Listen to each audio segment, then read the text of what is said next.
How much of a risk does this remove? The fact that talks are making progress, differences are narrowed, sounds positive, and that cabinet level talks are coming next. Sarah, how many times have we gone to and fro on this particular story, really? It feels like there are going to be so many more iterations, really, before we get something definitive. I'm reasonably optimistic that both sides need a deal. Obviously, the more negative you see risk appetite on the US side, oddly enough, that propels the US and pushes the US forward to also conclude a deal. So, Jurrien, I mean, it just adds to the better tone and the better sentiment we've seen in the markets, fueled by better fundamentals, hopes of a deal, Powell change in tone, better jobs, alleviate some of those recession fears. Is it safe to get back into the market? I think the risk reward here has been pretty good, really, over the last month or so. We did get that big washout. We hit 20% down for a New York minute, basically, a couple of weeks ago. We saw record outflows, which is unfortunate because, you know, the human nature is to sell when things are going down, and a lot of people locked in losses at down 20%. But, you know, as we know from being in the markets for a long time, when the market stops going down on bad news, you know, a lot of bad news has been discounted, and I think we're starting to see that. You know, was whether it was the Samsung story or what have you. So I do think the market is on a better footing. Whether something comes out of the trade talks, you know, my guess is that it is. You know, certainly a 20% decline will focus the mind to get something done. But I do consider this to be a very long-term you know, containment strategy. So I wouldn't ring the bell too quickly on something positive happening, although it likely will for the near term. But ultimately, the market had to derate because of softer growth and tighter liquidity, and I think that's what's happened. We saw briefly a 13 handle on the PE a few weeks ago. So I think the market is fairly compensating investors for less certainty or more uncertainty than what we were used to in recent years. Do we put recession risk fears aside, Alan, or is that still on the front burner? No, I put it on the back burner.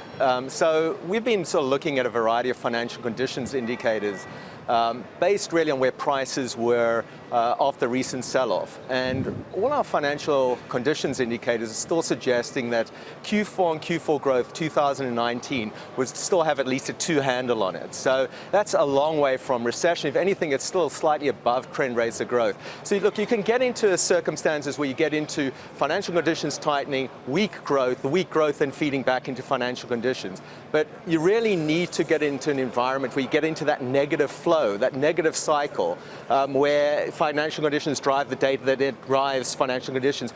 I don't think we're really there in that, certainly not in the space of 2018, and I don't even think in the space in terms of driving a recession anytime soon.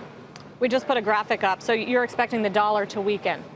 Will that be helpful for overall risk sentiment and growth and earnings? Look, I think the dollar's gone nowhere, essentially, for quite a while. If you look at, say, the DXY over the last 6 months, I think it's been tracking, around 93.5 to 97.5. It's near the middle of that range. I don't think it's going anywhere very quickly. I don't think it's going to be the key element in terms of financial conditions. The thing I'll be watching most is really if the credit spreads balloon, really. The leveraged loan market, that's crucial. I think the corporate bond market in general is crucial from a financial condition standpoint.